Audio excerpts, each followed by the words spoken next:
Tinalo ni Grandmaster Wasiso si Magnus Carlsen. Hindi ko lang nagawa ng video yan kasi busy po ako. Nasa tournament po ako ng anak ko eh. Pero napanood nyo yun sa live streaming ko. Ngayon, leading pa rin si Ali Reza. Pero ngayong round number 6, kalaban ni Wasiso si Pragnananda ulit.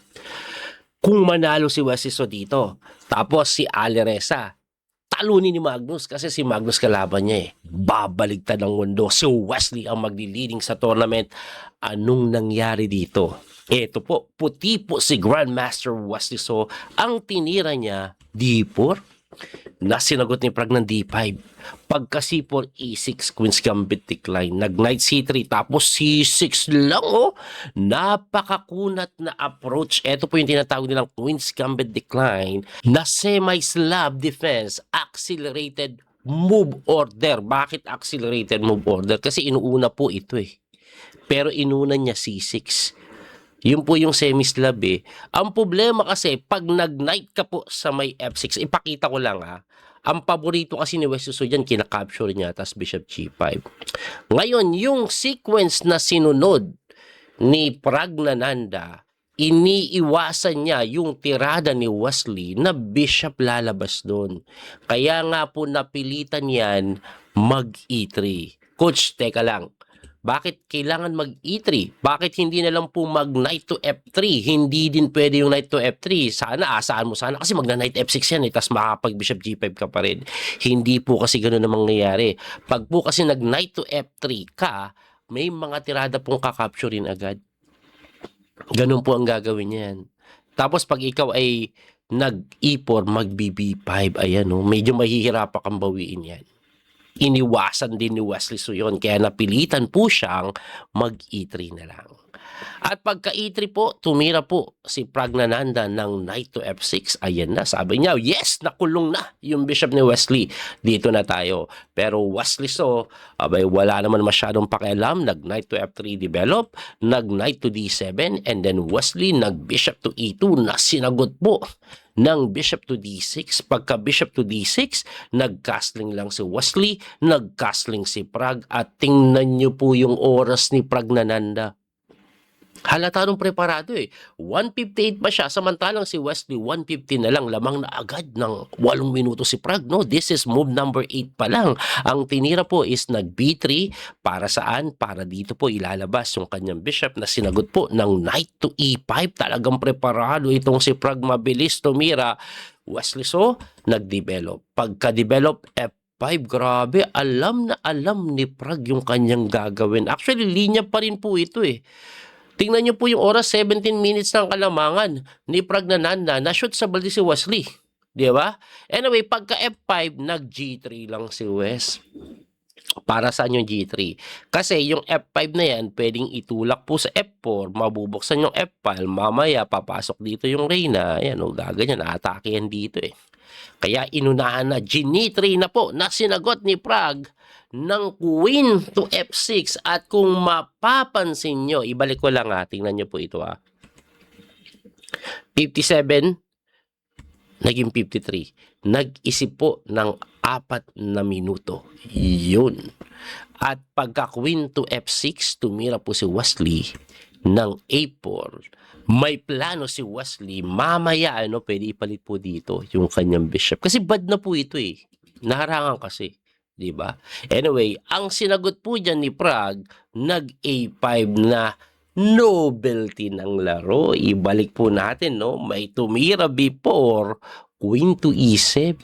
The intention is to prevent yung bishop dito, tapos yung knight lilipat dito. Yan yung tinira before. Kaso, nag-A5 si Prag, nag-isip ng 13 minutes mga sir. Para saan ba yung A5? Siguro naalangan din siya na eto yung mag-A5. Para kasi kay Prag siguro, iniisip niya, sige, magganyan ka, pero may libre pa eh. No? Kaya nga ginawa ni Wesley, dinipensahan muna yan. Pagka-depensa, G5, umotok. At pagka-atake dyan, Wesley, so, tinikman. Pagkatikim, nag-F6, tapos Knight to D2 lang umatras. Ang mga plano niyan, mamaya gaganito eh. Tapos ang mangyayari, ending, alam nyo kung ano ending, ito yung bad bishop ngayon. Kaya very important, mamaya makapag-E4 para makalabas yan. Anyway, ang ginawa po dito ni Prague, nag-queen to h6 lang. Pagka queen to h6, inuna niya no? Siguro, gusto niya mag-e4. Kaso, or e5, kaso nandyan yung reyna, mapipin pa. Kaya pumunta na po dito, inunahan na no? Baka gaganito. Tapos bobomba, inunahan niya na Anyway, tingnan niyo yung oras, biglang lumamang na si Wesley. Pagka queen to h6, nag-f3 naman si Wesley. Medyo pinag-isipan niya mabuti yan. Kasi nga po, pag kinapture mo yan, takes, mamaya may tulak tapos libre to. Kaso hindi ginawa yun ni Prague, no? Kasi pag tinulak niya yan, may capture with a check. Tapos pagka bishop takes mo, meron pong queen to d3 lang to defend and this is hanging. Tapos gaganito lang. Ayun, kaya po hindi tinulak. Ang ginawa, nag-rook takes f3. Ngayon, pagka rook takes f3, binawi po yan, pwede na ba yung g4? Abay, ginawa na po. Ayun. Pagka g4, nahihit. Pero magtataka, coach, libre yan o kinain lang. Kasi may bawi po sa e3 na hindi nga po kinapture agad. Nag-knight to f6 muna. Sumundot muna sa bishop para din mabuksan yung bishop, no? So, tumakbo yan and then saka kinapture. Pagka takes ng king and then e5 na, Actually, sa position po na to, nakakatakot ang position ng white kasi ang lalakas mo ng mga bishop nakatutok dito no? Ang kagandahan lang po the side of Wesley, underdeveloped pa to So, ang ginawa ni Wesley dito, kinapture niya po yung d5. Kasi nga, pag di mo kinapture, mag-e4, tapos binawi yan, and then kinapture din po yung e5, binawi po yan, and then tumira lang si Wesley ng capture, pinalit lang. Syempre, binawi po yan, tapos tumira ng rook to c1. Ayun, no? Ang idea ng rook to c1, akin nakikita ito. Ipapalit yung reyna. Sa endgame po na to, pag napalit yung reyna, hindi pa to aktibo, makuha yung 7th rank ni Wesley, lalamang si Wes. Anyway, tumira po yan ng bishop to g4 na sinagot ng queen to c3. Ayan, pinapalit po yung reyna. Kasi nga, pag napalit yung reyna, lalamang si Wesley, isolated pa to Ang ginawa po niyan, hindi pinalit, dimi4. Chumek. Pagka-check, tumakbo, and then nag-queen to d3. Ayan, binantayan lang po yung pawn, binantayan lang din yung pasok dito. May mga pasok at threat ito, threat to Kaya binantayan, again, pag pinalit po yan, abala lamang si Wesley sa inyo, mas aktibo na yung king Tapos may pawn na extended, pwedeng makapture. Anyway, nag-rook to e8 yan, and then nag-knight lang po sa c4, talagang tinalo na yung kabayo, may atake sa reyna, may atake sa pawn, napatakbo at magtataka kayo, binibigay po ito na hindi kinapture. Kasi po, pag kinapture mo yan, ipakita ko lang ano muna mangyayari. Yari ka, libre to. Na hindi kinapture, kasi pag kinapture mo yan, libre to So, ang ginawa po niyan, nag-bishop takes g4 muna. Ngayon, nakakatakot ang sitwasyon, no? Kasi pagka takes mo, meron dito. Pero hindi pwedeng gawin yun kasi capture yung d4 with a check. So, ang ginawa, nag-queen takes. Ayan. Pagka queen takes, nag-h3 lang. Pagka h3, ako talaga natatakot sa check Pero hindi ginawa yung check Umatras yung queen sa h5 Tingnan lang natin, ano bang meron pagka check? Takbo lang po king f1. Hindi na ito madipensan. Threaten pa yung reyna. Mapipilita ka na queen g5, counterplay dito, kaso capture lang Tapos pagka-capture mo dito, queen takes to d4. One pawn up, nakapin pa yung kabayo. Balik natin, no? Kaya hindi po pwedeng kita lahat ni Wesley. Ang ginawa po, nag-queen to h5 muna, tapos tinirahan lang ng rook f1. Ayan, no? Atakado to. Ngayon, pwede na ba chumek? Pwede. Kaso yung check lamok. Kasi pagka-check mo na ganyan, pwede po king g1 lang. Hindi mo nga ito makapture, kasi libre yung tore, di ba? Wala pa lang matinong gagawin yung check na yan. Threaten pa to. May mga threat pang ganito, hataw yung tore mo. Kaya nga po, mali yung check. Ang ginawa is queen to d5. Yun ang mas magandang check. Hataw yung reyna, napatakbo po yan sa f3, harang. Siyempre, tulad ng sinasabi ko, pag nag-endgame, lamang si Wesley. Extended to, aktibo yung king Ang ginawa po, nag-d3. Uy! Nag-d3! Yan ang hinahanap ni Wesley. Kinapture niya agad, binawi, and then nag-rook to d1 para bantayan yung pawn. Na dinipensa ng knight b4, mukhang solid, may depensa. Pero tulad yan ang sinasabi ko, wali Pag nag-endgame, yung king hindi delikado. Bukod pa doon, libre yung pawn dito. Ayun na-capture. According po sa engine, alam nyo ba, equal lang daw po ito. Equal lang daw po ito eh, pero tingnan nyo po yung kanilang oras. 12 minutes na lang si Pragnananda, 15 minutes si Wesley, move 35. So, ibig sabihin, 5 tira pa ang kailangan gawin para po magkaroon ng increment. At yung increment, hindi malaki. 10 segundo lang. Parang rapid lang. Hindi na standard ang mangyayari. Ang ginawa po, nag-B5. Ayan, no? Tama din yung B5. Magtataka, bakit binigay yung pun eh. Inatake kasi. Pag bumagsak yan, may 2 passport na ganito, itsura. Mahirap talunin yan. Kaya, ang ginawa, binigay na lang. Pero at least double pawn. Pagka-capture, ayun, inatake, nabawi naman, no? Anyway, nag-night move, ayun, nabawi. Pagkabawi, lumapit na yung king. Yan yung sinasabi ko, pag wala na yung reyna, yung king aktibo na. Kasi hindi na nakakatakot na mamamati ka. Ang ginawa nga po niyan, nag-king move na lang din eh. At pagka-king move, ayun, lumapit na yung king ng tuluyan. Tandaan, 1 pawn up dito si Wesley. This is move 39. Nag-rook sa may G5 hitting the pawn na dinipensahan lang. Alam nyo ba, bakit dinipensahan? Bakit hindi tinulak? Kasi ang goal dito ni Pragnananda, exchange as many pawn as possible. Gusto niya pong itulak yan. Pag tinulak po, mapapalit yung mga pawn. Kaya dumipensa lang si Wesley. Ayaw niya itulak. At tama yung approach ni Wesley. Ngayon dito, nag-rook lang po sa may B5 para po pag gumalaw ito, may capture doon. Ibibigay na to eh, no? Hindi naman kasi maitulak na tinirahan lang ni West ng king move. Oh, bakit? Gumalaw ka pero didepensahan ko yan. Tapos ito, nagdedelikado pa rin. Yung passport na to, masusuportahan ng king. Yun ang nangyayari. Ang ginawa po is nag-rook to d5, tapos nag-check, na-block, no? Hindi makain pa rin ito. Malapit yung king. Ang layo ng king. Babagsak yan. Ang ginawa, nag-knight to b4, rook to a1. Medyo mali pa daw, pero hindi naman ganun kamali. Winning pa rin. Ibalik ko lang, bakit ba linagyan ng question mark? Ang pinapatira, knight to e3 muna. Tapos pagka rook h5 daw, rook h1. Yun yung pinapatira. Hindi ko alam kung bakit. Pero eto, mas gusto ko to active play eh. Ngayon, ang ginawa is nag-knight to c6 at umatras na yung kabayo. Umatras yung tore. Wala nang oras guys eh. 2 minutes na lang oh. Dumipensa na lang eh. No? Nakikita ko na yung mga play ni Wesley. Ataking ganun. Ganun. Tapos itutulak-tulak. Umatras. Pagka-atras, chumek. Pagka-check, gumalaw yung king. Bumalik. Tumalon yung kabayo. Wala na silang oras. Minuto-minuto na lang. Ayan, mali pa daw to. Ang ganda ng tingnan eh. Parang may ganito eh. Pero mali daw yan kasi pagkatira ni Wesley ng rook to f1, binantayan with a check, kining mo ban, knight to c4. Ayun, mapapalit. Wala na po silang oras.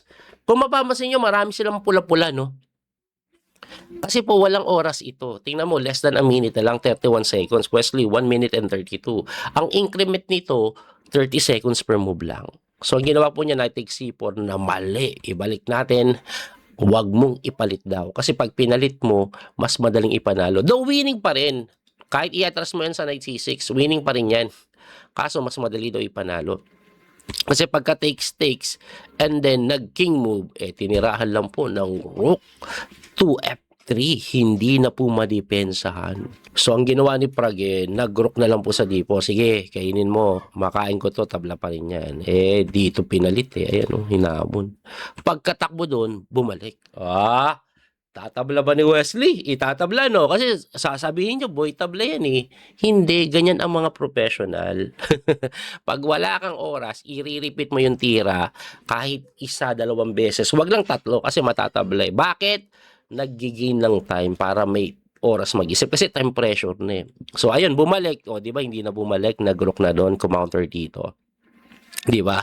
Na kung saan tinulak lang nag-8-6. Pagka 8-6, bumalik sa rook f4. Pagkatira po ng tore, tinulak na. Ayun, maganda yung tulak with the tempo sa rook. Bakit? Kasi nga, pag tumakbo yung tore, hinamo na naman, no?